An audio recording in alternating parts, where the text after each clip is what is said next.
Assalamualaikum warahmatullahi wabarakatuh. Alhamdulillahirabbil alamin ala ni'amahu zahiratan wa batinah qadiman wa hadisa. Asyhadu an la ilaha illallah wahdahu la syarikalah wa asyhadu anna Muhammadan abduhu wa rasuluhu la nabiyya ba'dah. Allahumma salli wa sallim ala nabiyyina Muhammad wa ala alihi wa ashabihi ajmain. Ibu-ibu pimpinan Aisyah wilayah Sumatera Selatan yang saya hormati, dan khususnya kepada kaum muslimin dan mukminin yang manapun berada yang menonton video ini. Kali ini kami ingin mengajak kita bersama, khususnya ibu-ibu Aisyah, untuk mengambil pelajaran pesan-pesan keagamaan, agama Islam, pesan Allah, pesan Rasulullah untuk kita amalkan dalam kehidupan sehari-hari melalui kisah yang disampaikan oleh Nabi Muhammad Sallallahu Alaihi Wasallam. Dalam kitab Sahih Bukhari, pada hadis nomor 3472, Rasulullah Shallallahu Alaihi Wasallam menyampaikan sebuah kisah yang sangat mahal harganya, ibrohnya, pelajarannya bagi kita.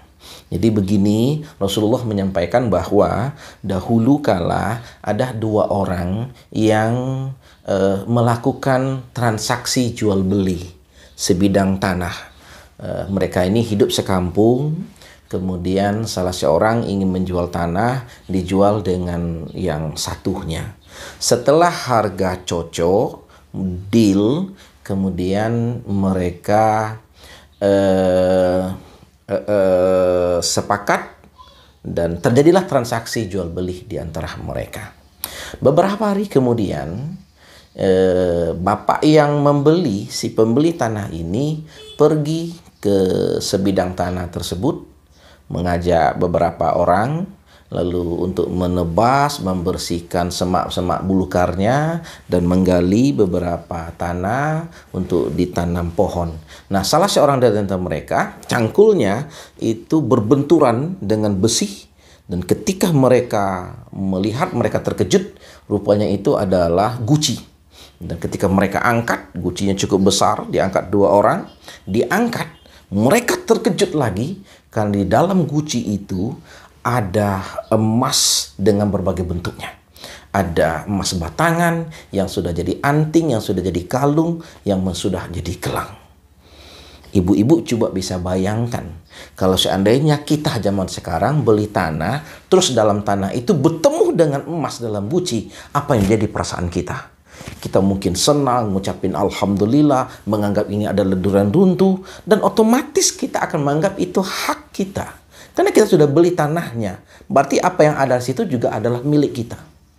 Dan kita akan terbayang mau beli rumah, mau beli mobil, mau beli hal-hal yang akan membuat kebahagiaan hidup kita. Itu kalau kita zaman sekarang barangkali. Tapi tidak dengan bapak dalam kisah ini. Dia bilang sama anaknya, "Nah, emas ini bukan punya kita." Jadi punya siapa ya? Ini adalah punya orang yang menjual tanah ini kepada kita. Terus yuk kita antarkan emas ini ke rumah orang yang menjual tanah ini, nak. Ibu-ibu sekalian, mereka bawa guci berisi emas itu ke rumah orang yang menjual tanah. Untung tidak dilihat oleh orang zaman sekarang. Kalau orang zaman sekarang melihat ada membawa emas untuk mengantarkan itu, barangkali akan berkata, "Ini bodoh manusia ini, tidak mau emas. Kok mau diantar-antarin? Ambil saja." Tapi mereka luar biasa ini.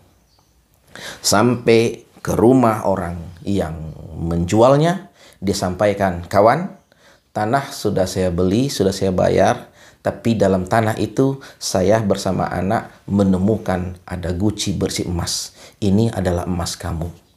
Ini astaraitul ardo wala zahab. Kemarin itu aku hanya beli sebidang tanah, tidak emas. Jadi emas ini punya kamu, silakan ambil." Wah, dia tidak mau. Orang rupanya yang menjual tanah ini tidak kalah hebatnya. Dia kemudian menjawab, "Tidak, emas ini tidak milikku. Ini adalah milik kamu." Kenapa?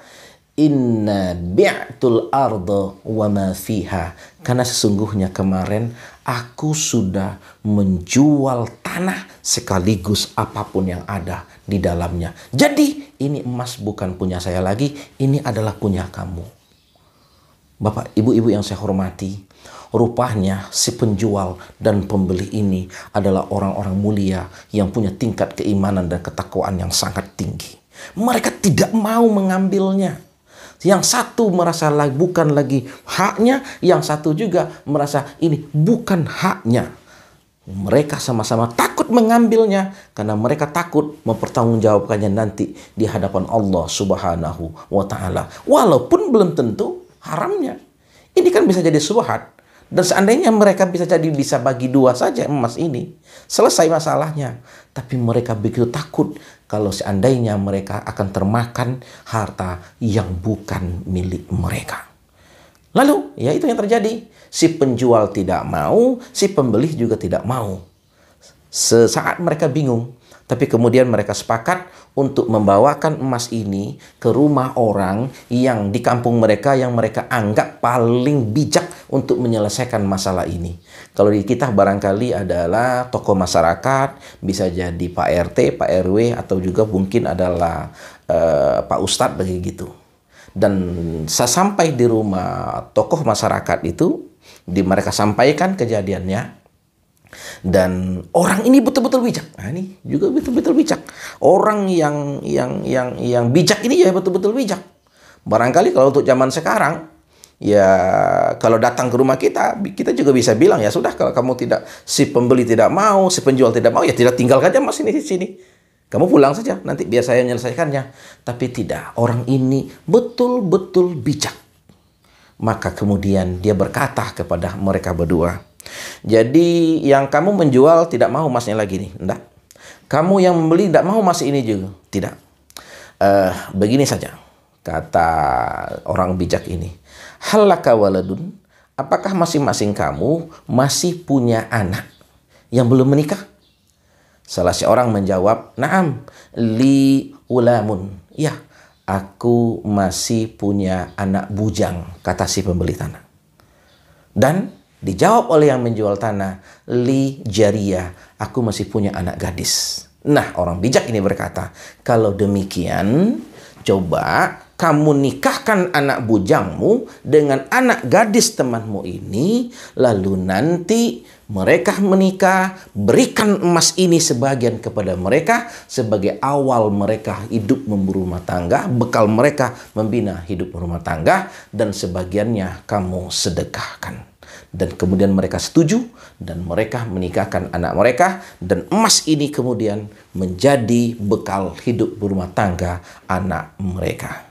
Ini kemudian menjadi win-win solution yang sangat indah bagi mereka.